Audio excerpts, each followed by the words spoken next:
Maoist పార్టీలో అగ్రనేతల మధ్య ఆధిపత్య పోరు అసలు పార్టీ ఉనికికే ప్రమాదంగా మారిందా? ఒకవైపు ముంచుకొస్తున్న ఆపరేషన్ కగార్, మరోవైపు ఎన్కౌంటర్స్, ఇంకోవైపు ఆరోగ్య సమస్యలు వెరసి మావోయిస్టు కీలక నేతలందరూ పోలీసులకు సరెండర్ అంటున్నారు. అసలు మావోయిస్టు పార్టీలో ఏం జరుగుతోంది? లొంగిపోతున్న నేతలు ఇన్నర్ పాలిటిక్స్ పై ఏం చెప్తున్నారు? ఆయుధాలు వదిలేద్దామని ఒకరు, వద్దు పాత పద్ధతినే కొనసాగిద్దాం, కేంద్రం అణచివేతలను ఎదురిద్దామని మరికొందరు.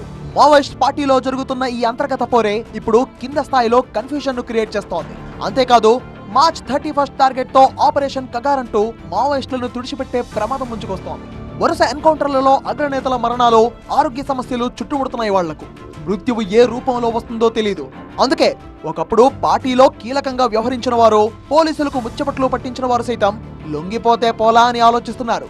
మావోయిస్టుల లొంగుబాటుకు మిగతా కారణాలు పక్కన పెడితే పార్టీ అగ్రనేతలైన మల్లోజుల, జగన్ మధ్య భేదాభిప్రాయాలే ప్రధాన కారణంగా తెలుస్తోంది. అవన్నీ సహజమే అని నిన్న మొన్నటి వరకు కీలకంగా వ్యవహరించిన నేతలే అంటున్నారంటే పరిస్థితి ఏ స్థాయిలో ఉందో అర్థం చేసుకోవచ్చు.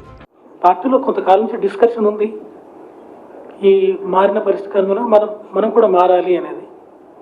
అది ఇంకా ఛానలైజ్ కాలేదు కాబట్టి దాని కారణంగా కొంత ఈ నడుమ అతి కూడా నష్టపోయింది ఉంది. మారిన పరిస్థితులను పనిచేయాలంటే కూడా ఇప్పుడు అక్కడ అవకాశం కూడా లేదు. అంటే పార్టీలో అగ్రనాయకులు కొట్లాడుకోవడం ఇదేమో ఇప్పుడు బయటకు వచ్చింది, కానీ ఇలాంటి చర్చ మొదటి నుంచి పార్టీలో ఉంది. అంటే ఏంటిది, మనం పరిస్థితికి అనుకూలంగానే ఉంటున్నావా లేదా అనేది ఉంది. అది ఈరోజు ఇంకా ఏంటిది కమ్యూనికేషన్ కట్ అయింది. దానిలో కూడా చెప్తుంది కదా, కోఆర్డినేషన్ లేకుండా పోయింది. మావోయిస్టు పార్టీకి ఇటీవల ఎదురవుతున్న పరిస్థితులు, ఆరోగ్య సమస్యలతో అడవిని వదిలి జనజీవన స్రవంతిలో కలిసేందుకు మావోయిస్టులు తెలంగాణ క్యూ కడుతున్నారు. ఒక్క తెలంగాణకు చెందిన మావోయిస్టులే కాకుండా ఇతర రాష్ట్రాలకు చెందిన మావోయిస్టులు సైతం తెలంగాణ పోలీసుల భరోసాతో లొంగిపోతున్నారు. ఇందులో భాగంగానే రాష్ట్ర కమిటీకి చెందిన ముగ్గురు లొంగిపోయారు. Kunkati Venkaiah alias Vikas, Mugilicherla Raju alias Chandu, Todem Ganga alias Soni DGP దగ్గర లొంగిపోయారు. ఒక్కొక్కరికి 20 లక్షల రూపాయల రివార్డు అందించారు.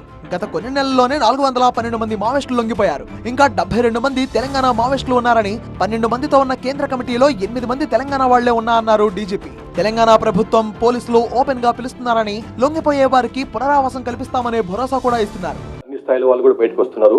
వాళ్ళకి ఇది మనం ఇంత ఓపెన్ గా ఉండడం కాబట్టి, ప్రభుత్వం ఇంత ఓపెన్ గా పిలుస్తుంది కాబట్టి ఇది వాళ్ళు దాన్ని అవకాశంగా తీసుకుని బయటకు వస్తున్నారు. ఇంకా ముందుకు రమ్మని చెప్పి మేము వాళ్ళు పిలుపునిస్తున్నాం. ఇవాళ నాటికి 72 మంది యూజీ కార్డర్స్ ఉన్నారు. తెలంగాణ రాష్ట్రానికి చెంది బయట రాష్ట్రాల్లో పనిచేస్తున్న వాళ్ళు, నేటివిటీ ఆఫ్ తెలంగాణ ఉన్న వాళ్ళు 72 మంది ఉన్నారండి. అందులో 12 మొత్తం సీసీ మెంబర్లు 12 మంది. అందులో అంటే ఈ 72 మందిలో కాదు, ఓవరాల్ గా 12 మంది సీసీ మెంబర్లు ఉంటారు. అందులో 8 మంది తెలంగాణ వాళ్ళు, 8 సీసీ మెంబర్లు తెలంగాణ వాళ్ళు. మాటలు చెప్పడం కాదు, లొంగిపోయే వారికి ఏ స్థాయిలో గౌరవం లభిస్తుందో చేతల్లో చూపిస్తున్నారు తెలంగాణ పోలీసులు. డీజీపీ పక్కనే సీట్లలో కూర్చోబెట్టి మరి ప్రెస్ మీట్ నిర్వహిస్తూ ఫ్రెండ్లీ పోలీస్ విధానాన్ని మావోయిస్ట్ పార్టీకి సందేశంగా పంపుతున్నారు. సో ఎన్కౌంటర్లు, ఆరోగ్య సమస్యలతో అడవిలో చనిపోవడం కంటే బయటకొచ్చి బేషుగ్గా బ్రతకడం సేఫ్ గా ఫీల్ అవుతున్నారు మావోయిస్టులు.